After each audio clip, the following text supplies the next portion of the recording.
আশা করছি ভালো আছেন আপনারা সবাই। আমিও ভালো আছি। আজ আপনাদের সাথে শেয়ার করতে যাচ্ছি আরও একটি গল্প, মা এবং ছেলের ভালোবাসার গল্প। গল্পটি শোনার পাশাপাশি আজকে আপনারা দেখতে পাবেন লন্ডনের সবচেয়ে বিখ্যাত, একেবারে বলবো পপুলার জায়গা কিউ গার্ডেন। এখানে ইনডোর এবং আউটডোর প্লান্টগুলো আপনারা দেখতে পারবেন। প্রথমে আপনারা দেখতে পারবেন অর্কিড, তারপর ইনডোর প্লান্ট। ওয়ার্ল্ডের প্রত্যেকটা দেশের গাছ এখানে দেখানো হয়। এমনকি এই যে ছাদ কৃষি বলে সেটিও করা হয়। একেবারে কাছের মধ্যে, ঘরের মধ্যেই গরম প্রধান দেশের গাছগুলো এভাবে রোপণ করে দেখানো হয়। শিক্ষার্থীদের জন্য এটা খুবই ভালো একটা জায়গা। সব ধরনের লোকেই এখানে গিয়ে থাকেন। এমনকি প্রাকৃতিক ঝর্ণাকেও তারা আর্টিফিশিয়ালভাবে শো করেছেন, যেটা প্রাকৃতিকের মতোই দেখায়। আজকের গল্পের মা তানিয়া। তার বিয়ে হয়েছে প্রায় 20 বছর। কোনো সন্তান ছিল না। তিনি প্রতিদিন নামাজ পড়তেন, কোরআন পড়তেন সন্তানের আশায়। তাও সন্তান হচ্ছিলেন না। 14 বছরে বিয়ে তার, 34 পার হয়ে গেল। সংসারে অশান্তি একটা ছেলের জন্য। শাশুড়ি চাইলেন ছেলে আবার বিয়ে করুক, কিন্তু ছেলে আর বিয়ে করবেন না। আল্লাহ যদি দেয় প্রথম ঘরেই দিবে, না দিলে আর দিবে না। কিন্তু স্ত্রী নাছরবান্দা। তিনি যখন রোজার সময় কান্না করে আল্লাহর কাছে জানালেন, যত ধরনের নামাজ আছে তিনি পড়তে থাকলেন, কোরআন সকাল বিকাল পড়তে থাকলেন। মানুষ কোরআন খতম দেওয়ার জন্য কত কিছুই না করে, আর তিনি সকাল দুপুর বিকাল যখনই সময় পান কোরআন নিয়ে বসে থাকেন। খুবই গরিব তারা, এতটাই দরিদ্র যে 3 বেলা খাবারও জোটে না। সদস্য মাত্র 3 জন সংসারে। শাশুড়ি বৃদ্ধা হয়েছেন, ওষুধ কেনার পয়সা নেই। ছেলে পাহাড়ে গিয়ে চুরি করে কাঠ কেটে আনে, বাঁশ কেটে আনে, সেটা এলাকাতে এনে বিক্রি করেন। বর্ষার সময় তো যাওয়াই হয় না, তবে কিছু কিছু বাঁশ কেটে আনেন, সেগুলো হলো বেতের বাঁশ। সেগুলো দিয়ে তার স্ত্রী বিভিন্ন ধরনের বেতের জিনিস তৈরি করে তারাও সেটা বিক্রি করেন। এভাবে কোনো রকম সংসার চলে। সন্তানের আশায় বিভিন্ন মাজার আর বাকি রাখলেন না। শেষে তিনি আল্লাহর কাছে আলাদা ফরিয়াদ জানালেন, যদি তার একটি সন্তান হয়, সেটা পুত্র হোক বা কন্যা, একটি সন্তান হলেই তিনি ঈদের দিন এবং কোরবানির দিন বাদ দিয়ে সারা বছর রোজা রাখবেন। আল্লাহ তার কথা শুনলেন। তারপর সেই বছরে ঈদের পরে তিনি বুঝতে পারলেন সন্তান সম্ভব। সন্তানের জন্ম হলেন। যেদিন সন্তানের জন্ম হলেন সেদিন থেকেই তিনি রোজা রাখা শুরু করলেন। ভোর রাতে সন্তানের জন্ম হয়েছিলেন, আজানের আগেই তিনি শুধু 1 গ্লাস পানি খেয়ে নিলেন আর শাশুড়িকে বললেন আজ থেকে তার রোজা শুরু। সাথে সাথেই আজান দিলেন। ছেলেটির নামও রাখলেন আজান। তারপর ছেলেটি আস্তে আস্তে বড় হতে থাকলেন। মা তো সারা বছর রোজা রাখেন, কখনো মুড়ি খেয়ে, কখনো পানি খেয়ে, কারণ তারা খুবই গরিব, ছেলেকে খাওয়াতে হবে। তারপর আস্তে আস্তে ছেলেটি বড় হতে লাগলেন। নিজেরা খেতে না পারলেও ছেলেকে খাওয়াতেন। আর মা যেভাবে পারতেন হাঁস মুরগি লালন পালন করে, ডিম বিক্রি করে, হাঁস মুরগি বিক্রি করে, বেতের জিনিস তৈরি করে সংসার কোনো রকমে চলে। আর তার তো সারা বছরে রোজা, সারাদিনে খাওয়া দাওয়া করেন না। তাদের খাওয়া দাওয়ার মধ্যে হলো প্রতিদিন বিকালে ভাত খেতেন আর সকালে হয়তো রুটি বা মুড়ি, এগুলো খেয়ে তারা দিন কাটাতেন। খুবই অসুস্থ ছিল ছেলেটিও। বিভিন্ন মাজারে যেতেন, মসজিদে নিয়ে যেতেন, সব কিছু মিলিয়ে ধীরে ধীরে বড় হতে থাকলেন। কিন্তু ছেলেটি ছিল মেধাবী। তাকে প্রাইমারি স্কুলে ভর্তি করিয়ে দিলেন।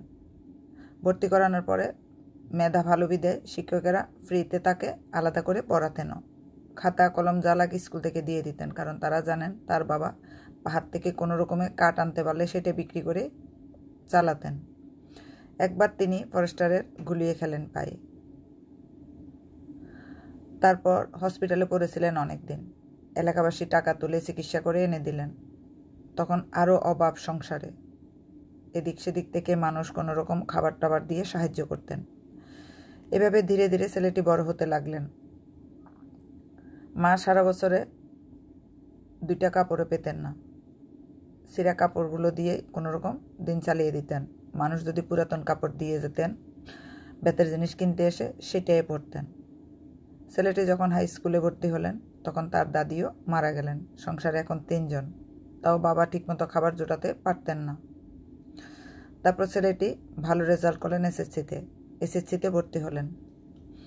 ভর্তি হওয়ার পর সে টিউশনি করতে লাগলেন। টিউশনি এদিকে পড়াশোনা। টিউশনি করার ফলে নিজের পড়ালেখা চালিয়ে মাঝে মধ্যে হয়তো সংসারের জন্য কিছু চাল কিনে আনতেন। কারণ ভাড়া দেয়া, গাড়ির ভাড়া, নিজে আবার প্রাইভেট পড়তে হয়, কতটুকুই বা টিউশনি করা যায় ঠিকমতো ক্লাস করে। তা দিয়ে কোনো রকম এসএসসি পাশ করার পর চট্টগ্রাম বিশ্ববিদ্যালয়ে ভর্তি হলেন। বিশ্ববিদ্যালয়ে ভর্তি করার পর ছেলেটি আস্তে আস্তে পাল্টে যেতে লাগলেন। আর বিশ্ববিদ্যালয়ে যখন ভর্তি হলেন সে হোস্টেলে চলে গেলেন, আর সেখানে টিউশনি করে কোনো রকম তার খরচ চালাতেন। যেহেতু তারা খুবই গরিব ছিল, মেধাবী হলেও সে বিজ্ঞান বিভাগে পড়তে পারেননি, মানবিক বিভাগেই পড়াশোনা করেছিলেন। বিশ্ববিদ্যালয়ে ভর্তির জন্য সে কোনো কোচিংও করতে পারেনি টাকার অভাবে, তাই চান্সও পেয়েছিলেন বাংলায়। যাক, বাংলাতে হলে তাতে কি, সেখানে মেধাবী ছাত্রের তার অভাব নেই, পড়াশোনা চালিয়ে যেতে লাগলেন। এদিকে মা বাবা দুজনেই খুবই অসুস্থ। শোনার পরও ছেলেটি দেখতেও আসলেন না। তারপর আবার এলাকাবাসী কোনো রকম মসজিদ থেকে টাকা উঠিয়ে বাবা মা দুজনেরই চিকিৎসা করালেন। চিকিৎসার এক পর্যায়ে ছেলেটি যখন অনার্স কমপ্লিট করলো তখন তার বাবাও মারা গেলেন। বাড়িতে শুধু তার মা। এখন তাকে বাঁশ এনে দেওয়ার কেউ নেই যে বেতের জিনিস তৈরি করবেন, কিনতে হয়। তারপরে আশেপাশের মানুষ বাঁশ দিয়ে যান, তিনি বেতের জিনিস বানিয়ে দেন, কিছু টাকা পান, কেউ চাল দিয়ে যায়, কেউ টাকা দিয়ে যায়। এভাবে সংসারটা চলতে থাকে। তার মধ্যে ছেলে আবার টাকাও চায়, কিন্তু তাদের কোনো জায়গা জমি ছিল না, শুধু বসত বাটিটা ছাড়া।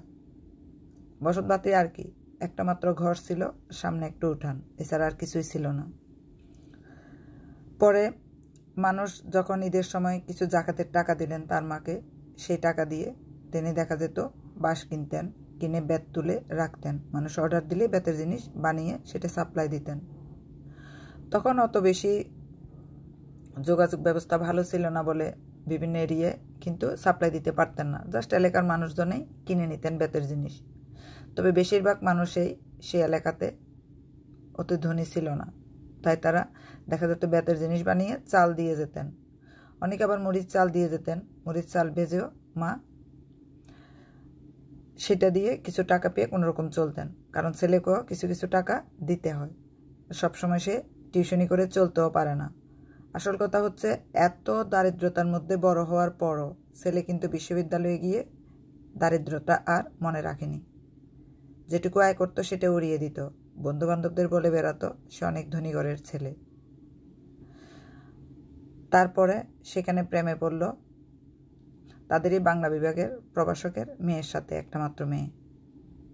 মেয়েটি বারবার চাইতো তাদের বাড়ি আসতে, কিন্তু সে তো কখনোই আনবে না, কারণ তার মার তো খাবারেই জোটে না। মানুষের দেয়া পুরান কাপড় পরে তার বছর চলে যায়। মানুষের দেয়া মাঝে মাঝে মসজিদ থেকে টাকা তুলিয়ে দেয়া, সেটা দিয়ে তাদের সংসার চলতো এবং এখনও চলে।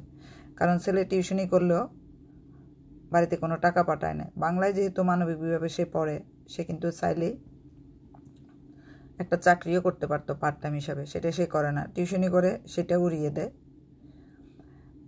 এভাবে অনার্স পাস করার সময় সে বাড়ি আসা বন্ধ করে দিল। আগে মাঝে মধ্যে বাড়ি আসতো। মাস্টার্স কমপ্লিট করার পর সে একটা চাকরি পেল একটা কলেজে। চাকরি পাওয়ার পর কাউকে না জানিয়ে ও প্রভাষকের মেয়েকেই বিয়ে করে ফেললেন। মা সেটা জানতেও পারলেন না।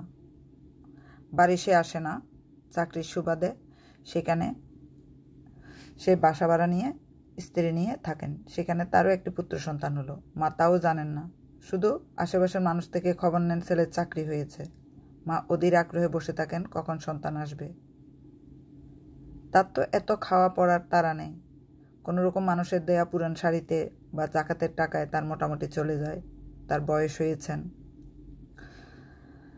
আর এদিকে তো যেহেতু হাতের কাজ জানেন তা দিয়ে তার চলে যায়। সারা বছর যিনি রোজা রাখেন, সন্ধ্যায় বা কী খান, ভোররাতে বা কী খান, তার মধ্যে তার বেশিরভাগ সময় কেটে যায় কোরআন শরীফ পড়ে। ছেলের জন্য দোয়া করতে করতে তার দিন চলে যায়। তাও তার ছেলে সুস্থ থাকুক, ভালো থাকুক, কারণ সে তো আল্লাহর কাছে চেয়েছিলেন একটি সন্তান। আল্লাহ তো দিয়েছেন, মেধাবী করেও দিয়েছেন, কিন্তু সেই সন্তানটি মানুষ হলো না। মাকে খাওয়ানো তো দূরে থাক, মার খবরও নিতেন না। পরে বিয়ের প্রায় 2-3 বছর পর কোনোভাবে মেয়ের বাবা জানতে পারলেন যে তার মা খুবই দরিদ্র এবং গ্রামে থাকেন। একদিন তিনি গাড়ি নিয়ে দেখতে আসলেন তাদের বাড়িতে। মার কাছে আসার পর মা কিন্তু কিছুই বললেন না, যে বললেন আপনার ছেলে কোথায় বা আপনার ছেলের নাম কি। তিনি পরপুরুষের সাথে কথা বলেন না, ঘোমটা টেনে ঘরের দরজা লাগিয়ে দিলেন। আশেপাশের মানুষ থেকে জানতে পারলেন ছেলেটি কত খারাপ। মা অনেক কষ্ট করে, বাবা অনেক কষ্ট করে তাকে লেখাপড়া করিয়েছেন, বড় করেছেন। তাদের খাবারও ঠিকমতো জোটে না, এলাকাবাসীর সাহায্যে, মসজিদের সাহায্যে কোনোরকম চলে। আর ছেলেটি মসজিদের সাহায্যে, এলাকাবাসীর সাহায্যে, স্কুলের সাহায্যে এতটুকু পড়াশোনা করেছেন। কারণ মানবিক বিভাগে যারা পড়াশোনা করে তাদের কাছে তো দামি কোনো টিউশনই আসে না। ছাত্ররা দেখা যেত প্রাইমারি স্কুলের ছেলে মেয়েদের পড়াতেন, হাই স্কুলের ছেলে মেয়েরা তো তেমন পড়তো না, কয়টুকুই বা টাকা পেত।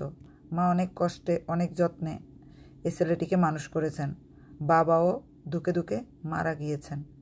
পরবর্তী পর্ব পাবেন পরের ভিডিওতে।